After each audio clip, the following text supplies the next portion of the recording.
नमस्कार दोस्तों, आज हम थोड़ा गीता के ऊपर बात करेंगे। गीता से रिलेटेड मैं आपको कुछ 5 ऐसे बातें बताऊंगा, जो उसका श्लोक का अर्थ बताऊंगा, जिसके बारे में आपके जीवन में या फिर आप अगर स्टूडेंट हो तो आपके लाइफ में बहुत चेंजेस होगा और बहुत यूज़फुल होगा।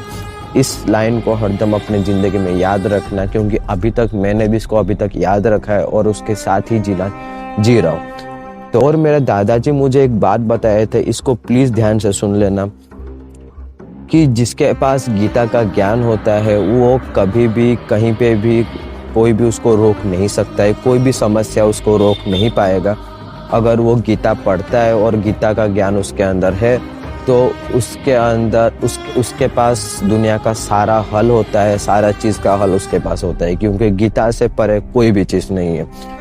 आपको एक चीज पता ना हो तो मैं आपको बता दूं, भगवान का आखिरी लिखा हुआ चीज गीता ही था। तो गीता एक ऐसा चीज है, उसके बाद गीता के बाद कुछ लिखा ही नहीं गया, भगवान उसके बाद कुछ लिखे ही नहीं, गीता ही सबसे लास्ट और एंडिंग चीज है। तो जो जिसके पास गीता का ज्ञान है उसके पास दुनिया भर का सारा ज्ञान है। तो मैं आपको अभी कुछ उस गीता से रिलेटेड कुछ 5 चीज़ बताऊंगा जो आपको सुनने चाहिए, और आप वीडियो को लास्ट तक देखो, आपका लाइफ चेंज हो सकता है इस वीडियो से। तो चलिए वीडियो को शुरू करते हैं, और आपको पता है चैनल के साथ क्या करना है, तो चलो शुरू करते हैं।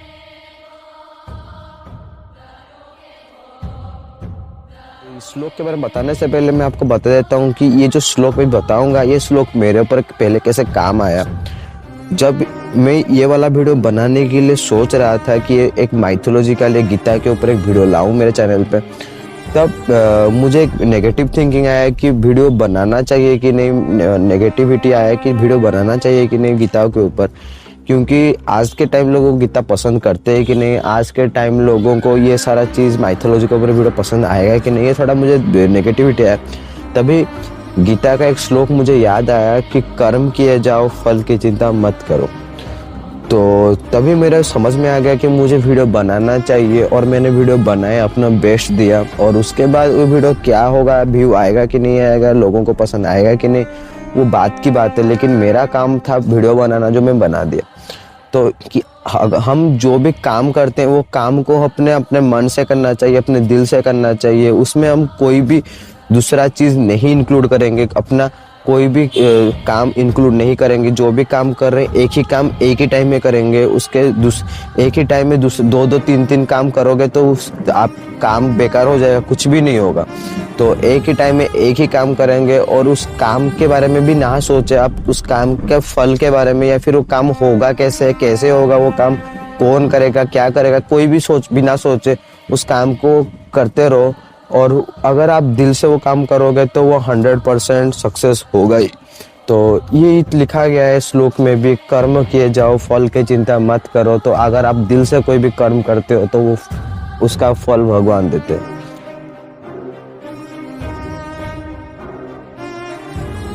परिवर्तन ही सृष्टि का नियम है।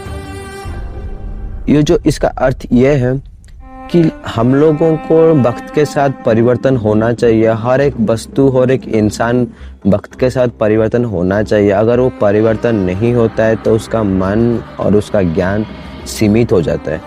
अगर हम टाइम के साथ आगे बढ़ेंगे तो हम अपने अंदर कुछ चेंजेस करेंगे, अपने दिमाग में और अपने बॉडी में बहुत सारे चेंजेस होगा, अपना ज्ञान भी बढ़ेगा और अपना मन का शक्ति भी और भी ज़्यादा होता है।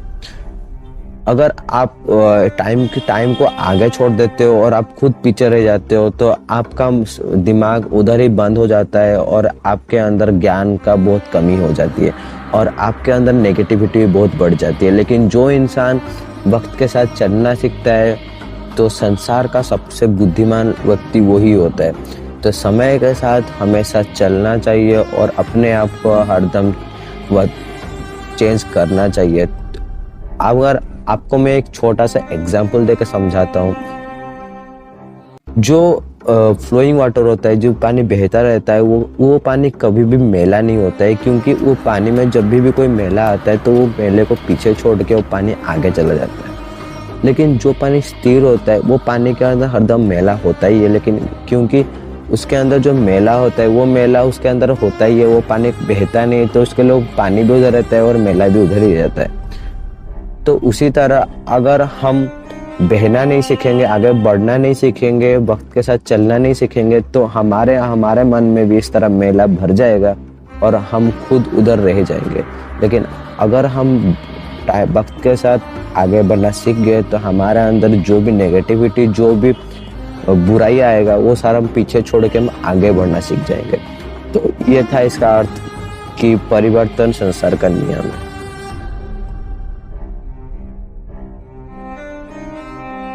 For the skeptical souls, there is no happiness either in the world or in others.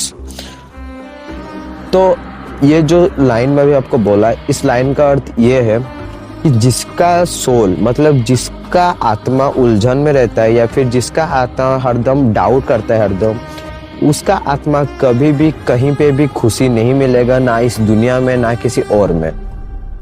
आपको भी थोड़ा समझ में नहीं आ रहा होगा, डाउट करेगा। मेरा डाउट करने का मतलब इस वाक्य में जो लाइन बोला डाउट था, ये वर्ड का मीनिंग और कुछ है। मतलब मैं आपको एग्जांपल का मैं समझाता हूँ कि आपको सपोज एक टीवी देख रहे हो, आप टीवी में एक रियलिटी शो चल रहा है और वो रियलिटी शो आपको पसंद नहीं है, लेकिन वो रियलिटी शो कहीं ना कहीं किसी ना किसी को पसंद होगा ही, इसीलिए वो रियलिटी शो अभी भी चल रहा है। और वो रियलिटी शो उसको इतना पसंद होगा जितना आपका जो फेवरेट मूवी होगा, जिस फेवरेट मूवी को आप देख रहे होंगे, और उस फेवरेट मूवी को देखने के टाइम आपको जितना अच्छा लग रहा होगा, जितना एक्साइटमेंट आपको लग रहा होगा, उतना एक्साइटमेंट उस आदमी को या फिर उसको मिलता होगा जब वो इसी रियलिटी शो को देख रहा होगा, जिस रियलिटी शो देख के आपका दिमाग गर्म हो जा रहा होगा। तो सबका नजरिया अलग होता है। आप जिस नजरिया से इस दुनिया को देख रहे हो, हर एक व्यक्ति अपना खुद के नजरिया से ये दुनिया को देख रहे हैं और सबका नजरिया अलग होता है। आपको और एक शॉकिंग बात बताऊं कि आप रोजाना दिन में जितने सारे लोग अपने आंखों के सामने देख रहे हो, उन सारे लोगों का अपना एक जीने का तरीका है। आप लोग कि इस दुनिया में कितने सारे लोगों हैं और उन सारे लोगों का अपना खुद का एक ड्रीम है, अचीवमेंट है और उनका खुद का एक लाइफ है, फ्यूचर है, पास्ट है, सब कुछ है। जैसे आपका है वो सारा उनका भी है। तो उसी तरह हमें लोगों के साथ म्यूचुअली रहना सीखना चाहिए। हम लोग जो देख रहे हैं वो ये नहीं हो सकता कि हम लोग जो देख रहे हैं उस आदमी को वही दिख रहा होगा, क्योंकि हम लोग अपने नजरिए से देख रहे हैं और वो अपने नजरिए से देख रहे हैं। कहीं पे जो चीज हमें गलत लग रहा है वहां पे उसको सही लग रहा होगा, और जो हमको सही लग रहा है उसको वहां गलत लग रहा होगा। तो ये था कि जिसका मन उलझन होता है वो कभी भी कहीं पे भी हैप्पी नहीं रह सकता, इस दुनिया में या फिर कहीं और। अभी जो मैं श्लोक आपको बताने वाला हूँ, ये श्लोक आप एक बार सुने होंगे अपने कानों से, और ये श्लोक आप कहाँ पे सुने होंगे, अगर आपको याद नहीं आ रहा तो आपको मैं याद दिला दूंगा इस श्लोक के आखिर में। तो ये श्लोक ऐसा है, दुख के बीच जिसका मन नहीं रहता, जो सुख के लालसा नहीं रहता और जो भय और क्रोध से मुक्त रहता है, वही सिद्ध पुरुष कहलाता है। ये श्लोक आप सुने होंगे। और परेश रावल और जो अक्षय कुमार वो दोनों जो मिलके जो मूवी बनाए थे OMG करके, उस मूवी में ये श्लोक परेश रावल जी बोले थे। और इसका ये जो श्लोक है, ये श्लोक बहुत नेसेसरी है या फिर बहुत इम्पोर्टेंट है हम लोगों के लिए, हम स्टूडेंट लोगों के लिए बहुत इम्पोर्टेंट है। क्योंकि हम लोग बहुत जल्दी आज के टाइम बच्चे लोग या फिर आज के टाइम स्टूडेंट लोग बहुत जल्दी गुस्सा कर लेते हैं, या फिर बहुत जल्दी कोई भी चीज़ मिलता है तो खुशी इसमें के कारण बहुत कुछ कर लेते हैं, या फिर दुख के कारण भी बहुत कुछ कर लेते हैं। तो लोगों को ये चीज़ जानना चाहिए कि ये जो जीवन है, इस जीवन में अगर हम सारा चीज़ को कंट्रोल करके एक लेवल में लेके चले तो हम अपना जीवन को बहुत अच्छे से बैलेंस करके ले सकते हैं। आपको मैं एक एग्जांपल को मैं समझाता हूँ। एक पेंसिल को हमने अपना जो इंडेक्स फिंगर है उसके ऊपर हम पेंसिल को रखेंगे और उसके बाद अगर इधर कुछ ज़्यादा हो जाएगा या फिर इधर कुछ ज़्यादा हो जाएगा तो पेंसिल गिर जाएगा। लेकिन दोनों तरफ अगर बैलेंस रहेगा तो हम अपना जीवन को स्थिर से रूप से ले सकते हैं। तो ये चीज़ हम अपने स्टूडेंट लाइफ में या फिर हर एक एज में हमको ये समझना चाहिए कि अपने दिमाग को, अपने मन को अगर हम एक ही लेवल में सारे चीज़ को बैलेंस करके चलाना सीख गए तो हमें दुनिया का कोई भी परेशानी, हमें कोई भी परेशान नहीं कर सकता, कोई भी चीज़ हमको परेशान नहीं कर सकता, वो कैसा भी कोई भी चीज़ हो। और हमें ये चीज़ सीखना चाहिए और ये हम अपने जीवन में करना चाहिए। तो ये था इस लाइन का अर्थ।